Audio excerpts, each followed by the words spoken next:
Hello guys, कैसे आप लोग। तो जैसे कि आप लोगों ने अभी चेक कर लिया होगा कि हम लोगों ने अपने YouTube चैनल का नाम चेंज कर दिया है। तो है अब टॉर्क मीट्स थ्रॉटल। और आज हम हमारी गाड़ी को जैसे अब 1 साल हो गया, तो हम एक वीडियो भी बनाएंगे जिसमें गाड़ी के नो हाउस और कैसे आप ट्रबल शूट कर सकते हो अगर आप कभी कोई ऐसी दिक्कत में जो यूजुअली लोगों को प्रॉब्लम आती है, तो उन सब चीज़ों को कैसे सॉल्व करना है, आपको अपनी गाड़ी के बारे में पता होना चाहिए। तो हम वो भी अपना एक छोटा वीडियो बनाएंगे, उसमें आप स्क्रॉल करके पूरा चेक कर सकते हो, जो भी आपको इशू आ रहा है उससे हिसाब से आप ट्रबल शूट चेक कर सकते हो। टायर, और हम टायर के बारे में भी आपको बताएंगे क्योंकि हम लोगों ने ऑल टेरेन टायर लगवाए थे और वो हम लोगों ने लगभग 13-14 हज़ार किलोमीटर चला लिए हैं। तो उसके बारे में भी आपको बताएंगे कि उसके क्या परफॉर्मेंस रही है और जो हमारे स्टॉक टायर्स हैं उसके मुकाबले हम लोगों को कितना फ़र्क पड़ा है। चलिए यार, मिलते हैं फिर।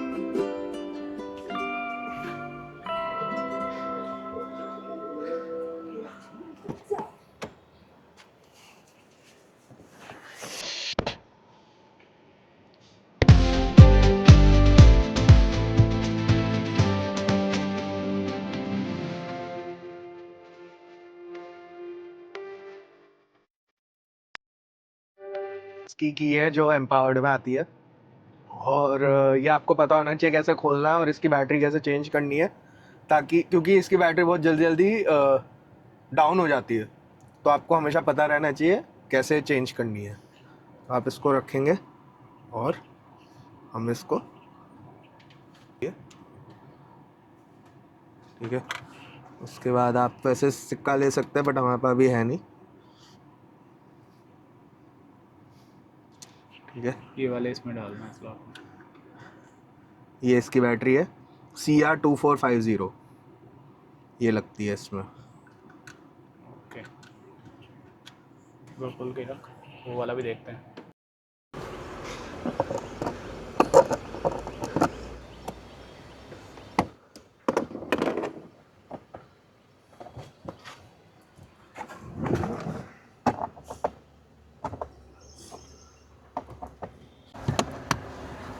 ये आपका से निकल जाता है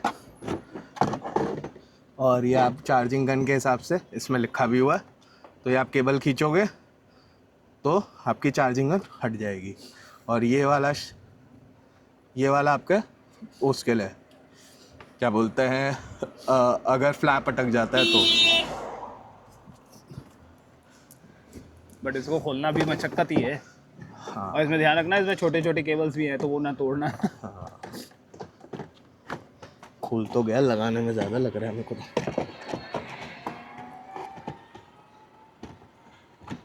मेहनत वाला काम है ये। चलो बंद करते हैं पहले इसको, 1 सेकंड।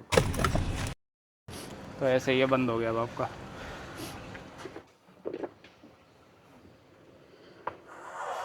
एक तो भाई ये जो ट्रे है ना, ये बहुत हल्की है, इस पर कुछ भी सामान मत रखना। ये हमारी ऐसे बीच में बिना कुछ करे भी टूट गई, वो क्रैक आ गया था। हालांकि ये कंपनी चेंज कर रही है फ़िलहाल तो, बट फिर भी बात ये है कि आगे के लिए ध्यान रखना है कि इस पर कुछ भी मत रखो। हल्का सा सामान रखोगे तो टूट जाएगा। चलो,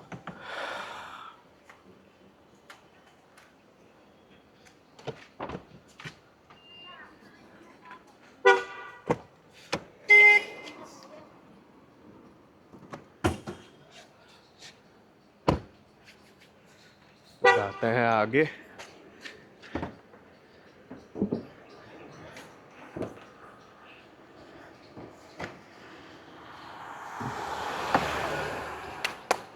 यहाँ से आपका सिर्फ नेगेटिव टर्मिनल जो है ये आपका एक्सेसिबल है, ये और बेसिकली इसीलिए हम लोगों ने ये वाला निकाल पाया, इसीलिए अभी एक्चुअली बैटरी हमारी नहीं लगी हुई है, ये इसीलिए उल्टी है। तो ये वाला हो सकता है, हम लोग आपको कल फिर एक बार वीडियो में बता देंगे। क्योंकि आपको अगर आपको सपोज करो जंप स्टार्ट करना है फॉर एनी रीज़न, तो आपको ये सारा खोलना पड़ेगा। पहले ये खुलेगा फिर ये खुलेगा, तो आपकी पूरे दोनों वो आ जाएंगे। पानी कहाँ पे डालना होता है उसके लिए ये भी बता दो। विंडशील्ड के लिए पानी विंडशील्ड आपका यहाँ पे डलेगा, विंडशील्ड का पानी यहाँ डलेगा। ये आपका कूलेंट का है और ये वाला भी, और वो वाला भी आपका कूलेंट का है। एक बैटरी का और एक शायद मोटर का है। ये आपकी बंद हो गई। और क्या था? टायर्स। टायर। तो जैसा कि आप जानते हैं कि हम लोगों ने टायर लगवाए हुए हैं ऑल टेरेन, और इनको लगभग 12-13 हज़ार किलोमीटर हम लोग चला चुके हैं। और अब इनकी क्या बोलते हैं, रोटेशन हो चुकी है। तो जो अभी आगे लगे हुए वो पहले पीछे लगे हुए थे, तो वैसा हो गया। तो जैसा कि आप देख सकते हैं कंडीशन कि इसमें थोड़ा सा डिग्रेडेशन है, थोड़ा सी जो लाइंस हैं वो हट चुकी हैं। एक बार स्टीयरिंग राइट में करना।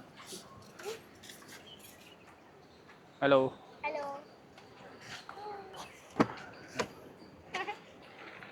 हाँ अब आ गया, सही है।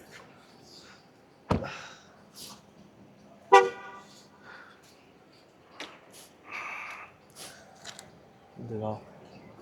तो जैसा कि आप देख रहे हैं कि यहाँ पे थोड़े हमारे जो है थोड़े से घिस गए हैं, बट ठीक है, 12,000 के हिसाब से थोड़े से ठीक है ये। उस साइड दिखाते हैं, और इस साइड ये रहा है ऐसे ही ठीक है। इस साइड के भी ऑलमोस्ट उतने ही हैं जितने उस साइड के हैं। तो क्योंकि ये पीछे लगे हुए थे तो पीछे के क्या है, ज़्यादा खाती है ये। और जो आगे के हमारे लगे हुए थे पहले, वो एकदम जैसे फर्स्ट डे की कंडीशन थी वैसे ही हैं, सेम टू सेम। ये तो हम निकाल भी नहीं सकते पीछे आगे। हाँ, यहाँ नीचे से दिखा सकते हो। ये तो ये आप जैसे कि देख सकते हैं कि बहुत ही कम घिसे हुए हैं, बिल्कुल नए जैसी कंडीशन में। Same goes for here. Almost आपको इसमें बिल्कुल भी ट्रेड लॉस नहीं दिखेगा। सही है। तो उस हिसाब से मतलब 12,000 के हिसाब से ठीक ठाक बढ़िया एकदम चल रहे हैं। और मतलब चल जाएंगे 60-70 हज़ार चल अच्छा, जाएंगे। जब पूरा लेफ्ट काटते तो क्या दिक्कत आती है इसमें? तो ये यहाँ अटकता है, थोड़ा सा टच होता है, क्योंकि ये सबसे बड़ा टायर है। तो इसका सॉल्यूशन क्या है? इसका कोई सॉल्यूशन नहीं, आप टायर स्पेसर लगा सकते हो। टायर स्पेसर लगा सकते हैं, या तो आप जब टायर स्टीयरिंग घुमा रहे हो तो पूरा लेफ्ट मत काटो, थोड़ा सा छोड़ के फिर 2 बार में काट लो या 1.5 बार में। हाँ। ये इसका सॉल्यूशन है। चलो, वैसे सही चल रहा है में, कंट्रोल में। हाँ, कंट्रोल में टायर बहुत बढ़िया चल रहा है। वेट ग्रिप हम Vibrations है? लोगों ने नहीं, वाइब्रेशन नहीं है। टायर की ग्रिप बहुत बढ़िया है, जैसे हम लोगों ने पानी वानी में भी निकाले तो कोई ऐसी खास इशू आई नहीं हमें। और वाइब्रेशन, आवाज़ हम में तो नहीं आती, बाकी पता नहीं कुछ लोगों को आती होगी तो आती होगी, बट मेरे को तो फिलहाल कोई ऐसी, मतलब अगर है भी तो आपको पता ही नहीं पड़ेगा कि कुछ आवाज़ आ रही है ज़्यादा से ज़्यादा, क्योंकि स्पीड में तो वैसे भी आपको विंड ब्लास्ट की ही ज़्यादा आवाज़ आने वाली है। और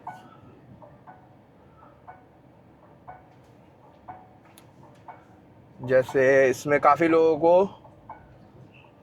एडास चलाते हैं इसमें, और लोगों को आइडिया नहीं है कि आप इसमें नॉर्मल क्रूज़ कंट्रोल भी लगा सकते हो। अगर आपको एडास नहीं चाहिए और सिर्फ क्रूज़ कंट्रोल आप यूज़ करना चाहते हो तो उसका भी ऑप्शन है। मतलब एडेप्टिव क्रूज कंट्रोल के अलावा नॉर्मल क्रूज़ कंट्रोल भी है। वो अगर आप इमरजेंसी ब्रेकिंग ऑफ कर दोगे तो वैसे भी वो सिर्फ नॉर्मल क्रूज़ कंट्रोल पे ही चलेगी। बट अगर आपको दोनों में ऑप्शन रखना है तो आपको वो करने की ज़रूरत नहीं है, आपके पास स्टीयरिंग पे ही उसका कंट्रोल दिया हुआ है, आपको कुछ नहीं करना है।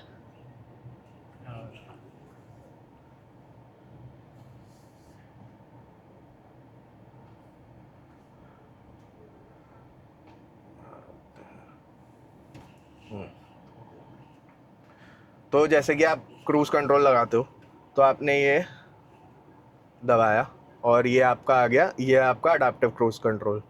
ठीक है, आपने ये वाला बटन दबाया और ये सिंबल आ गया आपका अडाप्टिव क्रूज़ कंट्रोल का। अब अगर आपको इसको नॉर्मल क्रूज़ कंट्रोल में सेट करना है तो आप ये बटन दबा के रखोगे और ये चेंज हो जाएगा। तो मैं जैसे ये दबा रहा हूँ, मीटर बना हुआ है वहाँ पे गाड़ी के नीचे। अभी conventional cruise control selected, adaptive braking off, ये आ जाएगा। नहीं, अभी एडेप्टिव पे क्या हुआ, दबा के अब आया। अब हो गया, ये नॉर्मल क्रूज़ कंट्रोल पे आ गया है। अब आप जब अपनी स्पीड चेक करोगे, ऑन ये बता रहा है ना, दबा, अच्छा यहाँ से ये क्या, तो जब आप ऐसे करोगे तो नॉर्मल आपका क्रूज़ कंट्रोल चालू हो जाएगा। अब आप अपना यहाँ से सेट कर सकते हो और वो क्योंकि अभी हम रुके हुए हैं तो वो चलेगी नहीं, जब 30 की स्पीड होगी तभी चलेगा। तो आप सेट करोगे वो अपने आप चल जाएगा। फिर आप ऐसे बंद कर दोगे तो वो, बंद करके भी चालू करोगे तो नॉर्मल ही रहेगा जब तक आप उसको चेंज नहीं करते हो सेटिंग को, वो वापस वैसे का वैसा ही आपका कन्वेंशनल क्रूज कंट्रोल ही चलेगा। तो दोनों में फ़र्क क्या होता है, कन्वेंशनल में और एडेप्टिव क्रूज कंट्रोल में? कन्वेंशनल में ये रहेगा कि आपका ब्रेकिंग आपको खुद करनी है। एडेप्टिव क्रूज कंट्रोल में अगर जैसे आपके आगे गाड़ी जा रही है तो उसकी स्पीड मैच अपने आप कर लेगा, तो ये Unless कि फायदा वो है। गाड़ी हट जाए या तो आप लेन चेंज कर लो। हाँ, तो हाईवेज के हिसाब से मुझे नॉर्मल क्रूज कंट्रोल ज़्यादा बेटर लगता है, क्योंकि मुझे इजीली क्या बोलते हैं ओवरटेक करने में इजी पड़ता है, क्योंकि एडेप्टिव क्रूज कंट्रोल में तो स्लो हो जाती है, फिर आप वापस पावर गेन करते हो। But to each on its own, जिसको जैसा पसंद है आप वैसा यूज़ कर सकते हो। हम इसको बंद कर देते हैं। और कुछ क्वेरीज अगर आपकी होंगी तो आप बिल्कुल कमेंट करके हमें बताना, तो जैसा भी रहेगा हम लोग इसमें इशू। क्या अभी आपको रेंज क्या दे रही है, सबसे बड़ा क्वेश्चन लोगों को? हमें अभी 400 450 तक दे देती है, डिपेंड करता है। अभी लेटेस्ट जो भी सॉफ्टवेयर वगैरह अपडेट्स हुए उसके बाद अभी हम लोगों ने उतनी लंबी चलाई नहीं है, तो हमें उतना आइडिया नहीं है। अब हम जब ट्रिप पे जाएंगे तब एग्जैक्टली पता पड़ेगा कि कितनी दे रही है कितनी नहीं दे रही है, तो उस हिसाब से हम पता करके आपको बता देंगे। क्योंकि गर्मियों में वैसे भी थोड़ी कम देती है, जब सर्दी आएंगी तो नॉर्मली ज़्यादा देगी, क्योंकि आपका एसी नहीं चल रहा है और बैटरी भी ठंडी रहती है, तो बैटरी कूलिंग भी कम यूज़ करता है, उसमें एनर्जी कम यूज़ करता है। और जैसे टायर चेंज कराया तो उससे रेंज में कितना फ़र्क पड़ा है? मुझे तो कोई खास फ़र्क पड़ा नहीं, क्योंकि हम लोगों ने जब मनाली की भी ट्रिप करी थी तो और भी साथ में हैरियर्स चल रही थी, तो मुश्किल से 1 या 2% का ही कुछ फ़र्क आया होगा। और क्योंकि वो फियरलेस चल रही थी, हमारी एम्पावर्ड है तो ऑब्वियसली हमारी थोड़ी ज़्यादा भारी है, कम रेंज देती है, लेकिन सिर्फ 1 या 2% का ही फ़र्क आया था, क्योंकि दोनों की सेम ही चली थी। तो पता नहीं, लोग बोल रहे हैं कि टायर की वजह से हो सकता है 40-50 किलोमीटर का फ़र्क आया होगा, उतनी रेंज हम लोगों के लिए चल जाएगी, उतना मैनेजेबल है। 40-50 किलोमीटर की रेंज अगर कम हो रही है और टायर आपका ज़्यादा चल रहा है तो और क्या चाहिए लाइफ में। तो वो भी मतलब 10% हो गया, 40-50 तो मैं 40-50 10%, हाँ मतलब मैक्सिमम मेरे ख्याल से 5-6% जाएगा। मतलब इतना ही होगा, क्योंकि हम लोगों ने जब मनाली वाली ट्रिप करी थी तब मुश्किल से 2% का ही फ़र्क आ रहा था। हाँ। क्योंकि हमारी सेम चार्जर पे चार्ज हुई थी, सेम दोनों की 100% चार्ज हुई थी, और जब वो मनाली पहुंचा था तो उसकी शायद 52 या 53% थी और हमारी 51-52 ऐसे ही कुछ थी। मतलब 1 या 2% का फ़र्क था, इतना मुझे पता है। तो सेम उस पर हम लोगों का इतना ही डिफरेंस आया था, तो उतना तो बहुत बहुत नॉमिनल है। तो उससे ज़्यादा मतलब बाकी लोगों का जो टायर चेंज कराने के बाद इश्यूज आए हैं, लोग बोल रहे हैं 40 से 50 किलोमीटर तक का रेंज का डिफरेंस है। तो हो सकता है वो हो, लेकिन यही है कि अभी जब तक हम लोग अच्छे से इसको चला नहीं लेते एक और लंबी ट्रिप पे, क्योंकि पहले की लंबी ट्रिप तो हम लोगों ने करी है, तो उसमें तो हम लोगों को सही रेंज आ रही थी। अब वो भी ठंड में करी, ठंड तो में AC करी। उतना यूज था नहीं। हाँ, अब क्या गर्मियों में तो देखो वैसे भी आपको कम ही आने वाली है रेंज, उसमें आप टायर का कुछ नहीं कर सकते हो, टायर का लेना देना ही नहीं है उसमें। क्योंकि आपका इसमें AC यूज होता है और BMS भी आपको ठंडा करता है बैटरी को। हाँ, तो तो दोनों ही केस में आपकी बैटरी वो खाता ही खाता है। और तो कुछ था नहीं ना। और देख ले, हाँ। अभी जैसे हमारे 1 साल हो गए गाड़ी को, तो कैसा एक्सपीरियंस है? अभी हमने कितने चला लिए किलोमीटर? बढ़िया है, ऑलमोस्ट 30,000 होने जा रही है, 200 किलोमीटर बच रहे हैं 30,000 होने में। लोगों मतलब गाड़ी के हिसाब से ये 2 साल में 30,000 चलनी चाहिए, लेकिन हम लोग की 1 साल में ऑलमोस्ट चल चुकी है। और अभी तो हम लोग इस साल तो हम लोगों ने ट्रिप भी बहुत कम करी है, 2 या 3 ही ट्रिप करी है लास्ट ईयर के मुकाबले। तो लास्ट ईयर के मुकाबले हम लोगों की अभी कम चल रही है, जो भी हम लोगों का रीज़न था। बाकी तो गाड़ी बहुत बढ़िया चल रही है, चलाने में बहुत मज़ा आ रहा है। और बेसिकली आप इलेक्ट्रिक चलाने लगते तो फिर पेट्रोल पे जाना मुश्किल है, खास करके जब आपकी नॉर्मल सी गाड़ी है। स्पोर्ट्स कार हो तो बात अलग है, लेकिन वही है, अब तो इंडिया में जिस हिसाब से इथेनॉल आ रहा है तो क्या भरोसा है, कुछ पता नहीं है आगे क्या होने वाला है। बट फिलहाल के लिए तो ये बहुत बढ़िया परफॉर्मेंस दे रही है। ठीक है, थोड़े बहुत इश्यूज आते रहते हैं, टाटा मोटर्स को अपनी क्या बोलते हैं सर्विस पे थोड़ा ध्यान देना चाहिए, और जो भी इसके इश्यूज आ रहे हैं टायर को लेके, और इन सबको एड्रेस करना चाहिए और उसको ठीक करने की कोशिश करनी चाहिए। क्योंकि जहाँ तक हो रहा है, सियरा में भी ये नया जो नई गाड़ी आ रही है उसमें भी इश्यूज हैं टायर को लेके। मतलब ये तो इन्होंने 1 साल बाद निकाली है, तो कम से कम उस तो इन लोगों को ये चीज़ एड्रेस करनी चाहिए और इसको ठीक करने की कोशिश करनी चाहिए। और जैसा भी रहेगा आगे की गाड़ी, जैसे सफारी इनका लॉन्च करने का है या हैरियर का इसका फेसलिफ्ट बनाने का, तो इन सब चीज़ों को ठीक करने के बाद इन लोगों को निकालनी चाहिए। क्योंकि इश्यूज सबको ही आ रहे हैं, टायर को लेके तो सबको ही आ रहे हैं। तो इस चीज़ को एड्रेस करना बहुत और ज़रूरी है। लोग इसकी वजह से हिचकिचा भी रहे हैं कि भाई हम गाड़ी ले नहीं ले, क्योंकि यार ऐसा नहीं है ना कि 5-6 हज़ार रुपए की चीज है। 20,000 रुपए के टायर्स है आपका एक, मतलब 80,000 रुपए, तो मेरी तो सेविंग क्या हुई फिर अगर वही। मैं उसको हर उसमें 6 महीने में या 1 साल में चेंज कराऊंगा तो। वही। और बाकी ये है कि आप चलाने पे भी थोड़ा फर्क पड़ता है। जैसे हम लोग भी पहले शुरू में थोड़ा फास्ट चला रहे थे, या हम लोगों का पैर भी थोड़ा भारी चलता था, क्योंकि हम तो इलेक्ट्रिक पहले ही लिया हम लोगों ने। तो अभी वो चीज़ कम हो गई है, तो टायर भी कम घिस रहा है। और ये है जैसे कि आप हाई रीजन पे चलाते हो तो उसमें ज़्यादा टायर घिसता है। तो आप लो रीजन पे चलाने की कोशिश करो, प्रैक्टिस करो कि आप सिटी में भी L0 या L1 तक ही यूज़ करो, और हाईवेज पे तो बिल्कुल L0 पे ही चलाओ। जैसे ही आपको लग रहा है, तो आप क्या है कि जो रीजन वाला बटन है उससे आप चूज़ कर सकते हो 1 2 3, और अगर आपको डायरेक्ट जंप भी करना है ना तो आप L0 पे हो, और अगर आप प्लस को दबा के रखोगे ना तो वो डायरेक्ट L0 से L3 पे चला जाएगा, तो वो इमरजेंसी में आपके काम आता है। Same goes for L3 to L0। अगर आप माइनस वाला दबा के रखोगे शिफ्टर, तो वो डायरेक्ट L3 से L0 चला जाएगा। तो ये भी बहुत काम आता है। अच्छा, बाकी तो ये है कि गाड़ी बढ़िया चल रही है। इसकी रेंज कैसे बढ़ाएं? अगर बंदा नॉर्मल ईवी गाड़ी पे फर्स्ट टाइम आ रहा है और वो तो पेट्रोल डीजल आइस व्हीकल से आ रहा है, तो वो उसको तो हार्ड एक्सेलरेशन हाँ, करने की तो है। ये बहुत अच्छा क्वेश्चन है, और ये भी एक बहुत बड़ा रीज़न है कि लोगों की रेंज नहीं आ पाती है। तो बेसिकली क्या करना है आपको, जब आपका हाईवे है, जैसा कि मैंने पहले भी बताया कि आप इसको जितना कम रीजन पे चलाओगे उतना आपके लिए फ़ायदेमंद है। रेंज आपको इसमें ये दिखाएगा कि L3 पे आपकी रेंज ज़्यादा दे रहा है, बट ऐसा एक्चुअल में है नहीं। इनको ये चीज़ ठीक करनी चाहिए। तो क्या है कि जब आप एक्सप्रेस वे पे या हाईवे पे चल रहे हो, रोड खाली है, तो आपको रीजन बिल्कुल यूज़ करने की ज़रूरत ही नहीं है। आप आराम से इसको L0 पे डालो, 100 120 जो भी आपकी क्या बोलते हैं रोड की स्पीड लिमिट है, आप उस पर लेके जाओ, और बहुत प्यार से एक्सेलरेट करो। आप एकदम धीरे धीरे लेके जाओ, और बीच बीच में क्या आप एक्सेलरेटर छोड़ दो, तो ये अपने आप थोड़ी देर तक चलती रहेगी। तो क्या है, पावर नहीं लेगी। तो उस केस में क्या होगा कि आपकी जो एनर्जी है वो सेव होगी। अगर आप L1 या L2 दबा के रखोगे, उसमें चलाओगे, तो आपको क्या है कॉन्स्टेंटली इस पे एक्सेलरेटर पे पैर रखना पड़ेगा।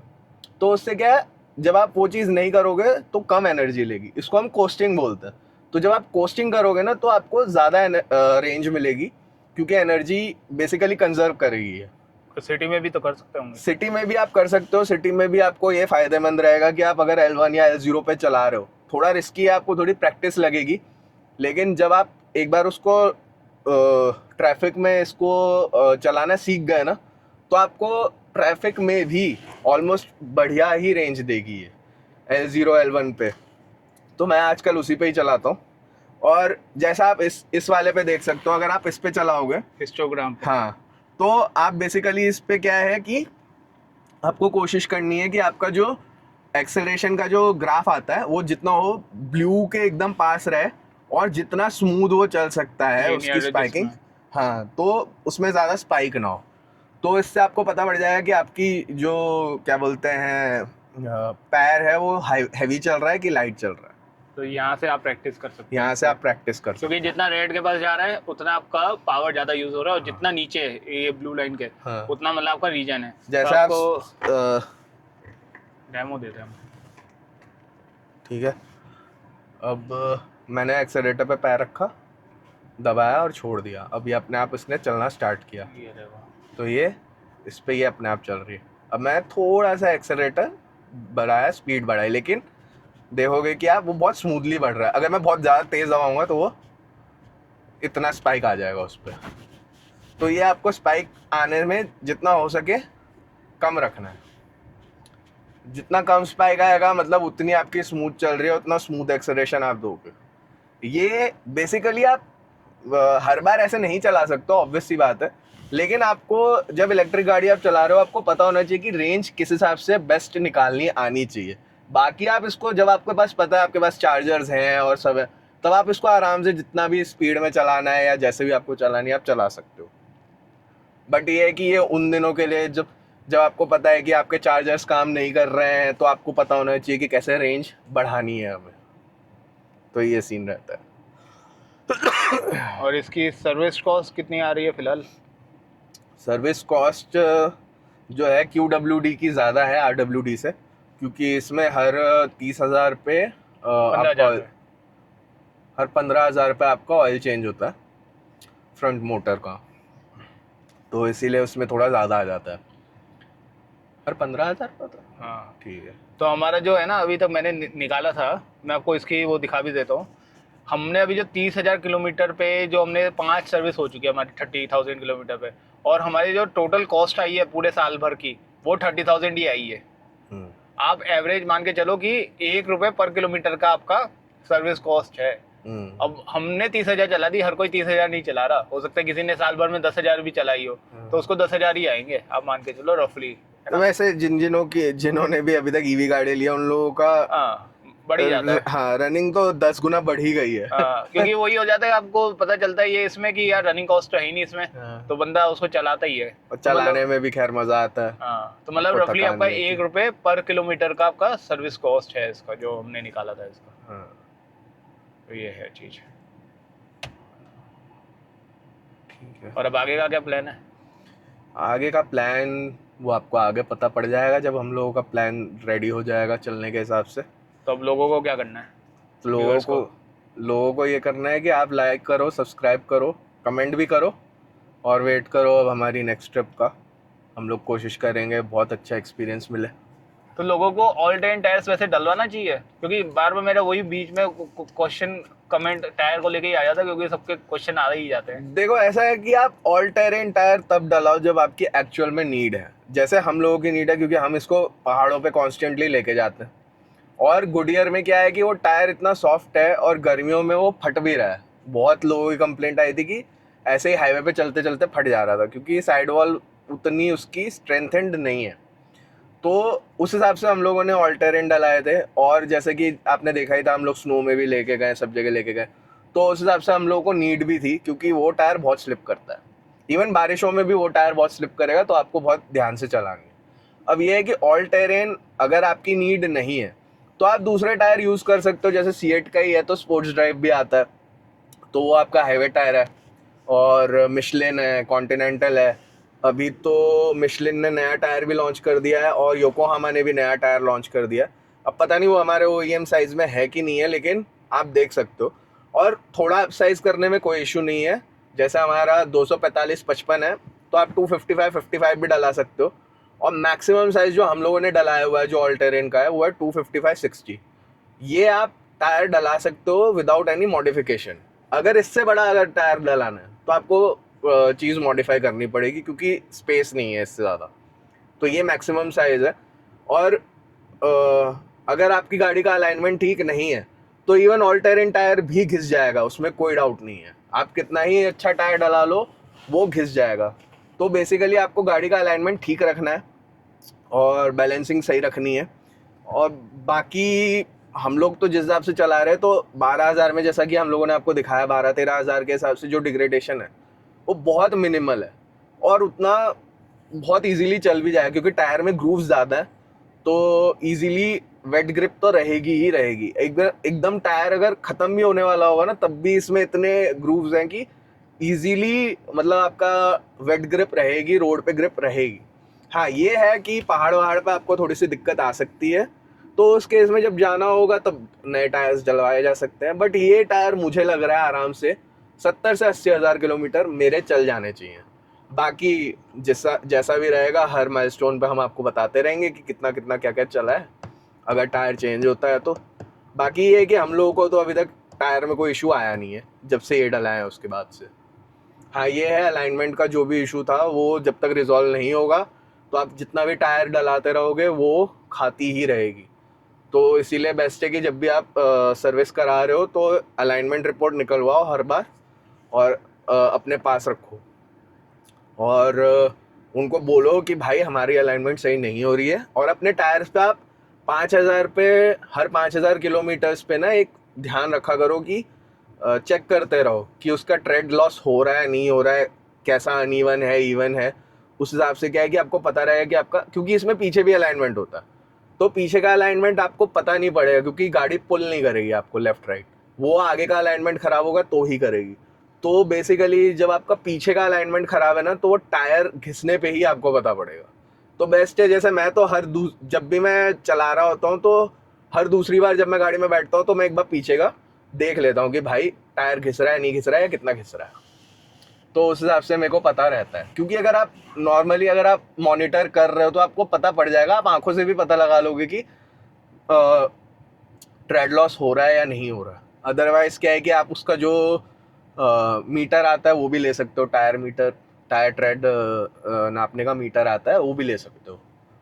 ऑल दो मेरे को तो देख के ही पता पड़ जाता है इजीली, तो मेरे को अभी तक ज़रूरत लगी नहीं। बाकी तो जैसा भी है। तो हैरियर ईवी आज के टाइम में लेने जैसा है अगर किसी का बजट है, या कौन सी गाड़ी लेनी चाहिए? हैरियर ईवी जिस हिसाब से है तो रोड प्रेजेंस के मुकाबले तो अभी तक इसकी है नहीं। सिएरा भी अच्छी है बट जिस हिसाब से ये बैठती है वो मुझे इसकी ज़्यादा रोड प्रेजेंस समझ में आती है। हाइट भी ज़्यादा है, नो डाउट उसकी भी हाइट ऑलमोस्ट सेम है, बट जो इसकी सीट हाइट है वो ज़्यादा है सिएरा के मुकाबले। सिएरा थोड़ी नीचे बैठती है और ये चौड़ी है तो पीछे आराम से 3 लोग इजीली बैठ पाते हैं। नो डाउट इंटीरियर वाइज वो बहुत ज़्यादा वेल थॉट आउट है, लेकिन इसका भी काफ़ी प्रीमियम है। और एज सच हम लोगों को कोई ऐसा फोमो टाइप का नहीं हो रहा कि सिएरा के मुकाबले ये है वो है, ठीक है अच्छी है। हाँ है थोड़ा कि इसमें बीच में कहीं फ़ोन वोन रखने का ऐसा हम लोगों को लगता है कि होना चाहिए था, जो नहीं है। तो हमने जैसे ये एसेसरी ली हुई है तो हम लोग इसमें काम चला लेते हैं, बट ठीक है। सिएरा भी आप ले सकते हो, सब हैरियर भी आप ले सकते हो, बट ये है कि मुझे इसकी रोड प्रेजेंस ज़्यादा अच्छी लगती है, चलाने में ज़्यादा अच्छी लगती है। और बाकी मैंने अभी सिएरा उतनी मैंने टेस्ट ड्राइव नहीं करी है तो मैं अभी उसके बारे में कमेंट नहीं कर सकता। हाँ बैठ के मैंने देखा है तो उस हिसाब से मैंने जो मेरे को फील हुआ वो मैंने बताया कि जो उसकी सीट हाइट वगैरह है वो थोड़ी नीचे है। बाकी तो गाड़ी दोनों ही बढ़िया है, जो आपका बजट समझ में आ जाए, जो आपको बेसिकली पसंद आ जाए आप बोलो। ये है कि चला के देखो तब आपको समझ में ज़्यादा आएगा। हाँ ये है कि RWD और QWD में मेरे को पूछा जाएगा तो मैं तो बोलूँगा QWD लो। हाँ थोड़ी महंगी पड़ती है, लेकिन ये है कि जब वो 1% आप यूज़ करते हो ना QWD का तो उसका अलग ही मज़ा है। जो बूस्ट मोड का, बूस्ट मोड हो या बेसिकली नॉर्मल भी, जैसे आप कभी ऑफ रोडिंग कर रहे हो या कुछ कर रहे हो तो उसका अलग ही आपको मज़ा पता पड़ेगा। RWD का भी है, गाड़ी अच्छी है, ऑलमोस्ट सेम ग्रिप पे ही आ जाती है, बट ये है कि इसका अपना ही अलग ही मज़ा है। ड्यूअल मोटर का। हाँ ड्यूअल मोटर्स का अपना अलग ही मज़ा है। तो ये रही पूरी बात। ठीक, तो फिर यहीं पे एंड करें? हाँ बाकी जैसा भी रहेगा आप बताइएगा। अगर कोई और क्वेरी है, किसी और गाड़ी में आपको जानना है कि क्या वीडियोस बना सकते हैं, जो जो हमें प्रॉब्लम फेस हुई हैं वो उस हिसाब से हम लोगों ने वीडियोस बनाए हैं, और जितना हम लोगों को दिमाग में याद आ रहा था उस हिसाब से हमने वीडियो बना दिया है। बट कुछ भी ऐसा रहेगा अगर छूट भी गया है तो एक और वीडियो या इसी को एडिट करके हम लोग बना सकते हैं। तो आप बिल्कुल हमें कमेंट करके बताना जैसा भी रहेगा। ठीक है, लाइक करिए, सब्सक्राइब करिए और हमारी अगली ट्रिप का वेट करिए। उससे पहले एक और चीज़ आएगी, वो उसके बारे में भी आपको बताएंगे। चलिए, okay then, bye guys. Hello guys, तो जैसा कि अभी हमारा ये वीडियो बन रहा है जिसमें हम गाड़ी के बारे में आपको सारी चीज़ें बता रहे हैं, तो अभी हम लोग एक और आपके लिए इन्फॉर्मेशन लेके आए हैं। जैसे कि लोगों के पास 7.2 किलोवाट का चार्जर है, वॉल बॉक्स वाला, जैसा आप वहाँ देख सकते हो। ठीक है, अभी हमने आज गाड़ी को चार्ज पे लगाया है। तो 7.2 किलोवाट के चार्जर में ज़रूरी नहीं है कि आप 7.2 किलोवाट से ही करो। जैसे कई बार बोला जाता है सेल बैलेंसिंग के लिए आपको इसको और स्लो चार्जिंग से चार्ज करने की भी ज़रूरत है 3.3 किलोवाट से, तो आपको उसके लिए अपना दूसरा चार्जर निकालने की ज़रूरत नहीं है। आप इसी में अपना क्या बोलते हैं कि पावर आप लो कर सकते हो। लगभग 1 एम्पियर से लेके 32 एम्पियर तक आप कोई भी चूज़ कर सकते हो। बेसिकली आप 1 किलोवाट से लेके 7.2 किलोवाट के बीच में कितनी भी चूज़ कर सकते हो, तो उस पावर से आप चार्ज कर सकते हो। टाटा रेकमेंड करता है कि आप जब भी अपनी गाड़ी को चार्ज करो तो वो 100% पे चार्ज करो, लेकिन ये है कि जब आपको बैटरी की लाइफ बढ़ानी है तो हम लोग रेकमेंड करते हैं कि आप इसको 10% तक नीचे लेके जाओ और फिर आप 100% फुल चार्ज करो। और कोशिश करिए कि सर्विस के बीच में आप 5% तक भी लेके जाए, ताकि आपके जो नीचे के जो बैटरी है, जो सेल्स हैं, उनका डेल्टा भी सही रहे और ऊपर के जो सेल्स हैं उनका भी डेल्टा सही रहे। इससे क्या होगा कि आपकी जो रेंज है वो ज़्यादा मिलेगी और आपके BMS में इश्यूज़ नहीं रहेंगे। और बेसिकली आप जैसे सुनते हैं कि 15% से डायरेक्ट 0 हो गई, वो वाले इश्यूज़ आपके नहीं आएंगे क्योंकि आपका BMS सही चलेगा। इसलिए हम रिकमेंड करते हैं 100% से करने के लिए। अब जैसे कि आप देख सकते हैं कि हमारी गाड़ी अभी 6% पे है, हमने चार्ज पे लगाई है और ये आ गई है। टाइम आप देख सकते हो 21 घंटे दिखा रहा है। हो सकता है 25 से 30 घंटे लगे इसको, क्योंकि हम लोग 6% से कर रहे हैं और 100% तक करेंगे इसको। तो इससे क्या होगा कि जो रेंज तो खैर जो भी दिखाएगी वो उससे कोई फ़र्क नहीं पड़ता, पर ज़्यादा चलनी चाहिए बेसिकली। वैसे नॉर्मल में 12 घंटे में हो जाती है ना? हाँ, वैसे नॉर्मल में अगर आप 6% से 7.2 किलोवाट पे लगाओगे तो आराम से 12 से 14 घंटे में आपकी चार्ज हो जाती है। लेकिन आज हमारे पास टाइम था, अभी कल हमें कहीं जाना नहीं है, 2 दिन का टाइम है, तो हमने बोला आराम से इसको कर देते हैं ताकि ईजीली ये चार्ज हो जाए। तो इसके लिए आपको यूज़ करना है स्पिन EV ऐप का। ये जिनके पास एक्सिकॉम के चार्जर्स हैं उनके लिए ये स्पिन EV ऐप है। हम लोग इसका वो भी लगा देंगे, क्या वो, तो उससे बेसिकली आप यहाँ पे बंद हो गया क्या, इसमें वो दिखा देगा अभी तो। हाँ, ये इसमें भी दिखा रहा है 14 से, फिर वोल्टेज इतना आ रहा है, 14 एम्पियर पे कर रहा है, 246 वोल्ट। तो बेसिकली आप इसमें क्या बोलते हैं, आप इजीली इसमें आप चूज़ कर सकते हो। अब जब बंद होगी तो यहाँ पे आता है चूज़ करने का कि कितना आपको एम्पेयर रखना है, तो उस हिसाब से आप कर सकते हो। जब आप नेक्स्ट पे लगाओगे तो आप चाहो तो इससे भी कर सकते हो। और एक और चीज़ अच्छी है कि इसमें अगर आप ऐप के थ्रू करते हो तो आपको क्या बोलते हैं, इसमें अपना RFID भी लगाने की ज़रूरत नहीं है, आप डायरेक्ट ऐप से ही कर सकते हो। तो आपको क्या बोलते हैं, ऐप डाउनलोड करनी है और अपना रजिस्टर करना है, QR कोड स्कैन करना है, रजिस्टर करना है, और इजीली, बहुत इजी स्टेप्स हैं, आपको कुछ ज़्यादा करना ही नहीं है और बहुत इजीली ये आप यूज़ कर सकते हो। और इसमें आपका आगे भी बताता रहेगा कि कितने किलोवाट यूज़ हुआ, जो जैसा भी है टाइम इसमें आप टाइम बेस्ड चार्जिंग भी कर सकते हो। और इसमें लेकिन आपको इंटरनेट से कनेक्ट करना पड़ेगा, जो चार्जर है उनके लिए ही होगा। बट ये अच्छा है, मैं इसको घर से भी स्टॉप कर सकता हूँ, तो अच्छी चीज़ है ये। क्या नाम बताया? Spin EV app. ये एक्सिकॉम वाले चार्जर्स के लिए। मतलब मेरा जो वॉल माउंटेड चार्जर है 7.2 किलोवाट का, अब मैं उससे 3 किलोवाट से भी कर सकता हूँ, हाँ, 1 किलोवाट से भी चार्ज कर 1 किलोवाट से भी चार्ज कर, स्लोएस्ट चार्जिंग भी कर। हाँ, वैसे आप 7.2 किलोवाट से भी अगर आप चार्ज कर रहे हो तो आपका जो सेल बैलेंसिंग है वो अच्छे से हो जाएगी। बट ये है कि वंस इन अ वाइल, अब जैसे साल भर में हम लोगों ने शायद मुश्किल से दूसरी बार कर रहे होंगे, तो क्या है कि एकदम स्लो चार्जिंग से करने से भी वो क्या आपकी बैटरी के लिए अच्छी रहती है। तो हम लोग रेकमेंड करेंगे कि आप यूज़ करें।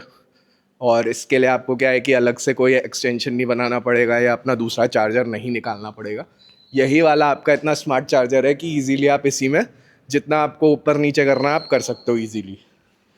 तो ये था हमारी तरफ से इन्फॉर्मेटिव वीडियो। इस वीडियो को हम यही एंड करते हैं। होप आपको अच्छा लगा होगा। बाकी कुछ भी अगर किसी की क्वेरी रहती है वो कमेंट करके हमें बिल्कुल बता सकता है, तो हम लोग उसके बारे में भी जो भी हमारे पास इन्फॉर्मेशन रहेगी उसके लिए वीडियो हम बना देंगे। ओके गाइस, तो thank you so much for watching the video. और लाइक करिए, सब्सक्राइब करिए, कमेंट करिए, और बाकी मिलते हैं फिर आपसे नेक्स्ट वीडियो में।